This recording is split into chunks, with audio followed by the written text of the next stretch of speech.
মানুষ বলে পুরুষকে সৌন্দর্যে, যত্নে, আদর আপ্যায়নে আটকে রাখা যায়। আমি বলবো এটা মিথ্যা কথা। আমার প্রথম স্বামীর সাথে আমার একটা সন্তান হওয়ার পর ডিভোর্স হয়ে যায়। কারণ সে পরনারীতে আসক্ত ছিল। আমি মাশাআল্লাহ দেখতে কোনো অংশেই খারাপ না, লম্বা, শিক্ষিত, সুন্দর, মার্জিত একটা মেয়ে। পারিবারিকভাবেই আমাদের বিয়ে হয়েছিল। কিন্তু আমার সেই সংসারটা টেকেনি। কারণ সে তার এক্সকে ভুলতে পারেনি। বিয়ের পরও তার সাথে কন্টিনিউ যোগাযোগ ছিল। পরবর্তীতে সে আমাকে ডিভোর্স দিয়ে দেয়। এরপরে ভাবলাম যেহেতু বাবা মায়ের ইচ্ছায় বিয়ে করে একবার সংসারটা ভেঙেছে, এবার নিজের পছন্দে বিয়ে করব। বাবা মায়ের চাপে কিছুদিন পরে আবার নিজের পছন্দ মতো একজনের সাথে সম্পর্ক হয়, তার সাথে বিয়ে করি।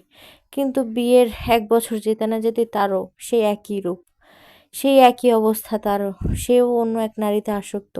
তাকে কোনোভাবে সেখান থেকে ফিরিয়ে আনতে পারতেছি না। আমার বর্তমান হাসব্যান্ড যাকে পছন্দ করে সে আমার থেকে আহামরি সুন্দর, শিক্ষিত, বড়লোক তা কিন্তু নয়। কিন্তু ওই যে পুরুষ মানুষের একটাই খাসিলত, সেই খাসিলত থেকে তারাও সেও বের হইতে পারে নাই। আমার হাসব্যান্ড আমাকে রেখে এখন সেই মেয়েকে নিয়ে এসে সংসার করতে চায়, আমাকে আর তার নাকি ভালো লাগে না। সে কিন্তু আগে থেকেই জানতো আমার একটা সংসার ছিল, আগে আমার একটা ছেলে সন্তান আছে। সে তখন মরিয়া হয়ে আমাকে বিয়ে করেছিল, বলেছিল আমাকে সারা জীবন খুশি রাখবে, আমার কোনো কিছুর অভাব সে হতে দেবে না। তো শেষ পরিণতি সেই একই।